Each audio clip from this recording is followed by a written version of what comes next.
Hey guys, welcome back again to another exciting video.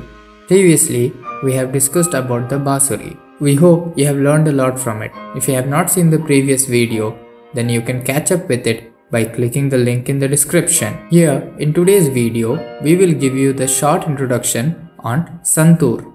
The points which we are going to discuss are about its introduction, characteristics, and playing techniques. Therefore, before we begin, if you are new to this channel and like the content what we post, then go and hit the subscribe button with the bell icon and so that you'll not miss any updates when we upload a new video. Let's get started.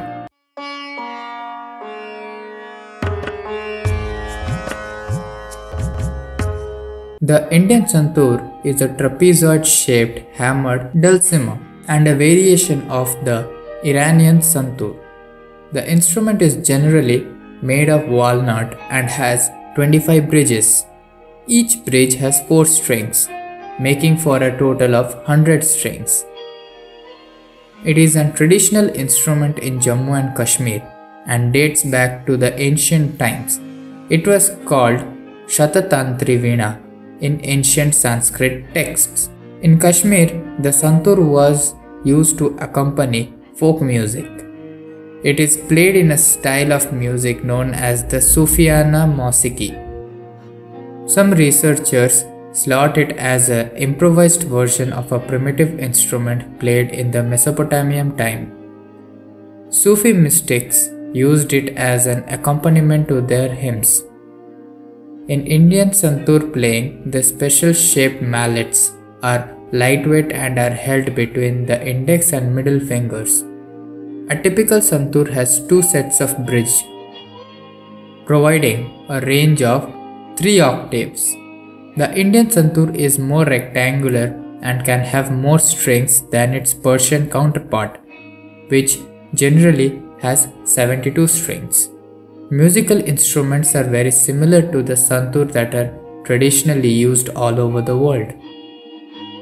Now let's talk about the characteristics. The trapezoid framework is generally made out of either walnut or maple wood.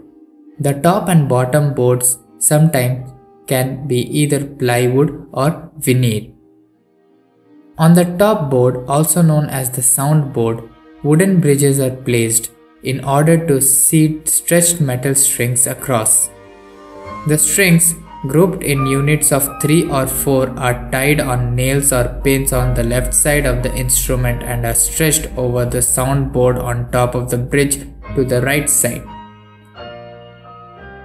On the right side, there are steel tuning pegs or tuning pins, as they are commonly known, that allows tuning each unit of string to a desired musical note or a frequency or a pitch. That was the characteristics. Now let's talk about the technique. The Santoor is played while sitting in an asana called Ardha Padmasana position and placing it on top of the lap. While playing, the broad side is closer to the waist of the musician and the shorter side is away from the musician.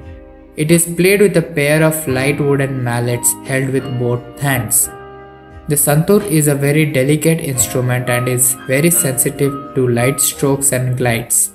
The strokes are played always on the strings, either close to the bridges or little away from the bridges.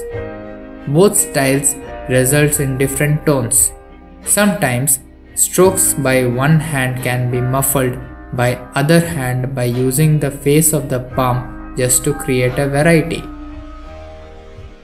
Well, that was the short introduction on Santoor. If you have any queries, then feel free to contact us. You will get the contact details down in the description. If you have liked today's video, then don't forget to drop a like to it and share it with your family and friends. You can go down and hit the subscribe button and push the bell icon so that when we upload a new exciting video, you won't miss the notification from that. You can follow us over Facebook and Instagram for more updates. Links are in the description. Till then, you can watch our other videos in our channel which are going to appear right now in the screen. Till then, thank you guys for watching today's video, and we will see you in the next one.